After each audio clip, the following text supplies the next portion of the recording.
Matapos paboran ng COMELEC 2nd Division si Attorney Estelia Elamparo na isa sa mga naghain ng disqualification cases laban kay Senadora Grace Poe, naghain naman ngayong araw ang kampo ni dating Senador Kit Tatad ng ebidensyang magpapatibay ng kanilang inihaing disqualification case laban sa Senadora.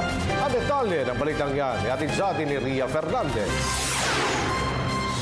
Isinumite na ni Attorney Manuelito Luna, abogado ni dating Senador Francisco Tatad, ang mga ebidensyang magpapalakas pa ng kanilang inihaing disqualification case sa COMELEC laban kay Senadora Grace Poe. Gaya ng paborableng desisyon ng COMELEC 2nd Division sa petitioner na si Attorney Estelia Elamparo, umaasa rin si Attorney Luna na papanigan ng COMELEC 1st Division ang kanilang mga paratang na hindi natural-born Filipino si Poe at hindi rin niya naabot ang 10-year residency requirement para tumakbo sa pagkapangulo. We are pretty confident that the 1st Division will also side with us, not because the 2nd Division has already ruled against her, but because of the superiority of the arguments that we have presented. Sa kabila nito, inihayag ng abogado ang kalungkutan sa pagkansela ng COMELEC 2nd Division sa kandidatura ni Poe. Personally, I'm saddened by the turn of developments because, I'm just human and I recognize that there is a humanity issue here. However, what we are talking about is a political privilege.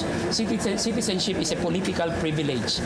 It cannot be demanded of the state because the state, in the exercise of its sovereign powers, has the right to determine for itself who will be admitted to citizenship and whom it shall consider as its citizens. So, unfortunately, in this case, the Constitution is very clear that she is not because of the fact that she is a foundling.